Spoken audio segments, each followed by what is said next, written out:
আরে বৌমা বৌমা একটা পাদ মারো না। আরে মা, আমার এখনো কোনো পাদ পাইনি, কেমন করে মারবো? একটু কুঁতে দেখো না, যদি হয়ে যায়। শাশুড়ি মা বৌমার পিছন পিছন যায় আর বৌমাকে পাদ মারতে বলে। তখনই বৌমার একটা খুব জোর পাদ আসে আর একটা পাদ মারে। ওগে মাগে বাঁচাও। পাদটা এত ভয়ঙ্কর থাকে কি শাশুড়ি মাকে লাগা পর্যন্তই শাশুড়ি মা সেখান থেকে উড়ে চলে যায়। তারপরেই মাধুরী একটা আম দেয়, সোনার আম। মাধুরীর স্বামী তাড়াতাড়ি গিয়ে সেই আমটাকে তুলে, আরে যাজ্ঞা, সোনার আম তো পেয়েছি। আসলে কি ব্যাপার, মাধুরী সোনার আম কি করে দেয় পাদ মারার পর, জানার জন্য ভিডিওতে কিছুদিন আগে যায়। একদিন সকাল সকাল মাধুরী ঘরে খাবার বানাচ্ছিল আর পিছনে মাধুরীর স্বামী সোমনাথ বসে খাবার খাচ্ছিল। তখনই সেখানে মাধুরীর শাশুড়ি মা সন্তোষী দেবী আসে। সন্তোষী দেবী মাধুরীর কাছে যায় কিছু বলার জন্য। তখনই মাধুরী একটা খুব জোরদার পাদ মেরে দেয়। পাদ এত ভয়ঙ্কর থাকে কি শাশুড়ি মা ভয় খেয়ে, ওগো মা গো, বোম ফুটলো লাগছে। আর ভয়ে সোমনাথের হাত থেকে খাবারের থালাটা নিচে পড়ে যায়। সোমনাথ খুব রেগে যায়। এটা কি হলো, কি অভদ্রতামি, ঘরে বসে বসে পাদছো, ছি, নোংরামোর শেষ নেই। বাইরে গিয়ে পাদটা মেরে আসবে তা না, এখানে দেখো তো তোমার জন্য আমার থালার খাবারটা পড়ে গেল তো। পুরোপুরি মুডটাই খারাপ করে দিলে। এবার তো মাঠে মনে হচ্ছে না খেয়ে যেতে হবে, জায়গা এখানে বসলে আরো পাদের গন্ধ শুনতে হবে। মাধুরী সোমনাথের কথা শুনে খুব লজ্জিত হয়। সোমনাথ সেখান থেকে মাঠে চলে যায়। হ্যাঁ গো বৌমা, তোমার কোনো লজ্জা শরম বলে কিছু নেই নাকি গো? সবার সামনে এই রকম করে পাদ মারছো, আমিও ভয় খেয়ে গেলাম। এক্ষুনি আমার হার্ট অ্যাটাক চলে আসতো। এত জোরে কেউ পা দেয় নাকি বোমের মতন? হ্যাঁ, ছি ছি ছি ছি, লোকে শুনলে কি বলবে? আমার তো লজ্জায় নাকটাই কাটা যাবে। ছি ছি ছি ছি, বিয়ে দেবার সময় ভালো করে দেখে শুনে আনতে হতো, না দেখে আনলে এইরকমই পাদরি বৌমাই পাবো। আর কি কপালে আছে। হ্যাঁ, এই বলতে বলতে শাশুড়ি মা সেখান থেকে চলে যায়। আর এইদিকে মাধুরীকে খুব খারাপ লাগে। এবার আমি কি করব?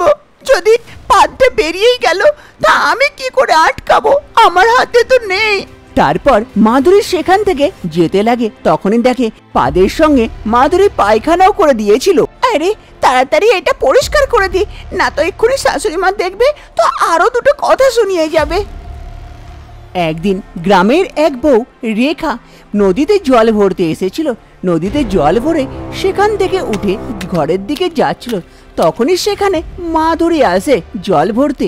মাধুরী যেমনই জল ভরার জন্য বসে, একটা জোরদার পাদ মারে। পাদ এত জোর ছিল কি রেখা ভয় খেয়ে যায় আর হাত থেকে কলসিটা পড়ে যায় আর নিচে পড়ে ভেঙে যায়। রেখাকে খুব রাগ লাগে। ও মাধুরীকে বলে, আরে মাধুরী, এটা কি হলো? এত জোরে কেউ পাদ মারে, ভয়ে দেখো তো আমার কলসিটা পড়ে ভেঙে গেল। এত দামি কলসি, কত কষ্ট করে এনেছিলাম। ওরে, এতে আমার কি দোষ? আমি পাদ মারলাম, কলসিটা তোমার হাত থেকে পড়লো, তো আমি কি করব? দোষটা তো তোমার। তোমাকে এক্ষুনি পাদ মারার কি দরকার ছিল? একটু পরেও মারলে তো হতো, আমি চলে যেতাম, কলসিটা তো বেঁচে যেত।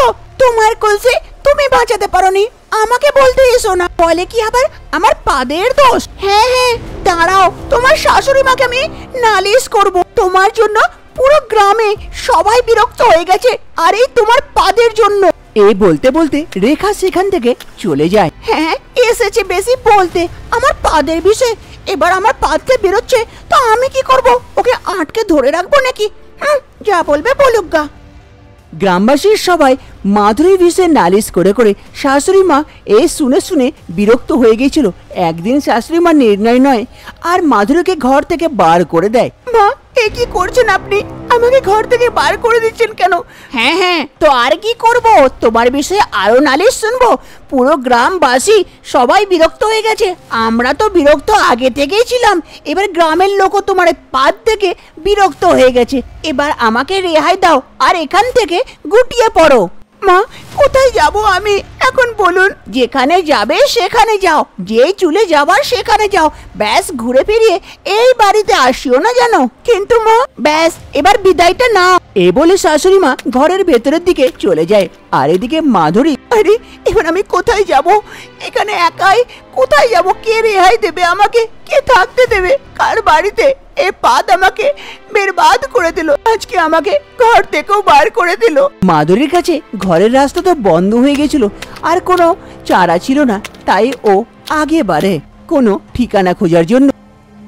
মাধুরী আস্তে আস্তে গ্রাম পার করে জঙ্গলের রাস্তাতে অন্য গ্রামের দিকে যাচ্ছিল নিজের কোনো ঠিকানা খোঁজার জন্য।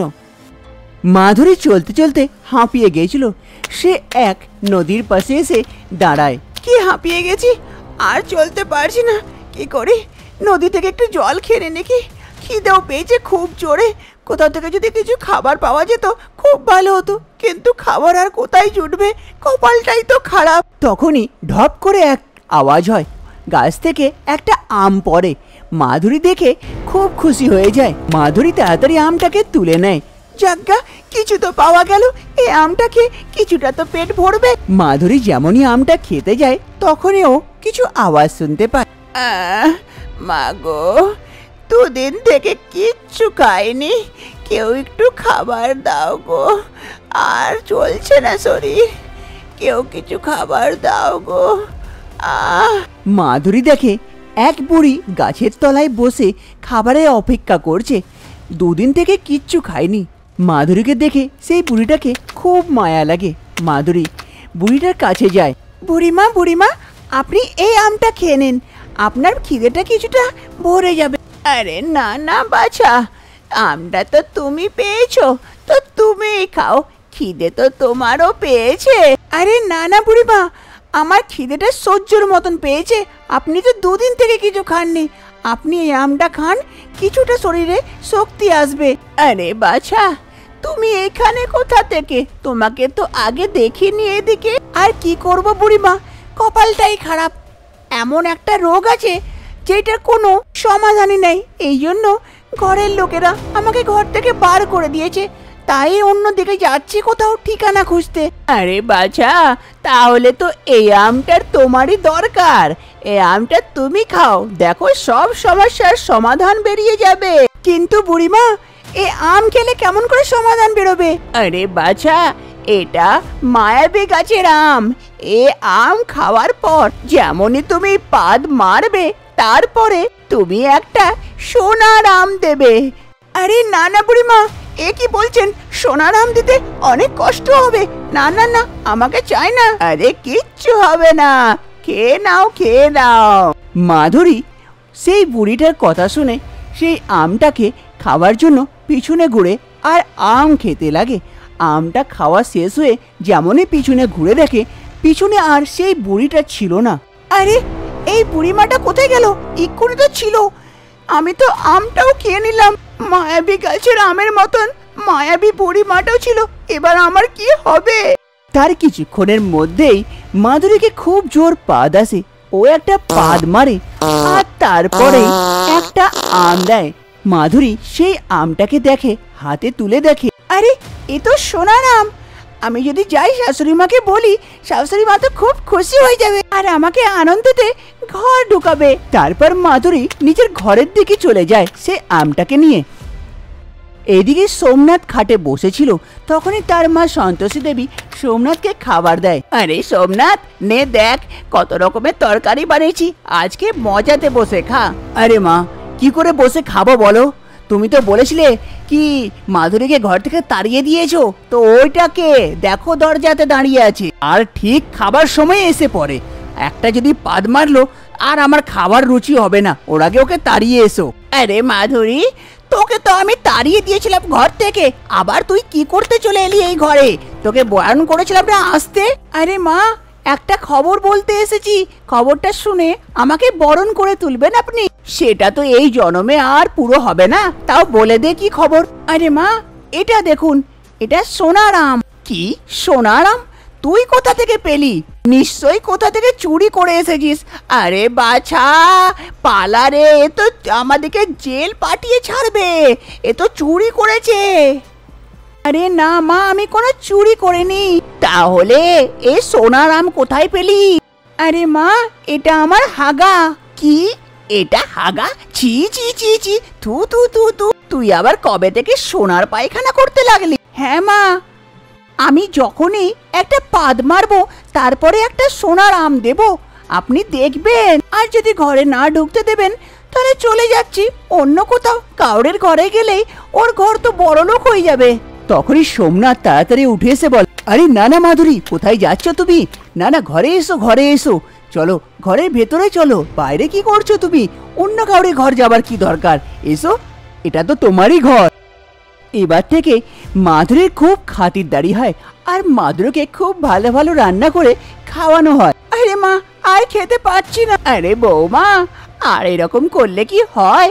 এখন দেখো মাংসটা বাকি আছে, আবার কি মাছও বাকি আছে। তাড়াতাড়ি তাড়াতাড়ি খাও।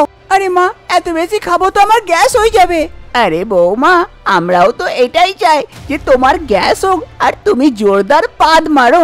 শাশুড়ি মা বৌমাকে খুব জোর জবরদস্তি অনেকটা খাবার খাইয়ে দেয়। মাধুরীর খুব জোরে পাদ আসে আর একটা পাদ মারে, তাতে ঘরটা নড়ে যায়। আর তারপরে মাধুরী একটা আম দেয়, সোনার আম। তা দেখে শাশুড়ি মা খুব খুশি হয়, তাড়াতাড়ি গিয়ে আমটাকে তুলে, এই যে আমার ভালো বৌমা, সোনার আম দেওয়া বৌমা। এবার থেকে মাধুরীর এই ঘরে খুব খাতিরদারি হয়, ওর ওপরে আর কোনো অত্যাচার হয় না, আর মাথায় তুলে রাখে শাশুড়ি মা।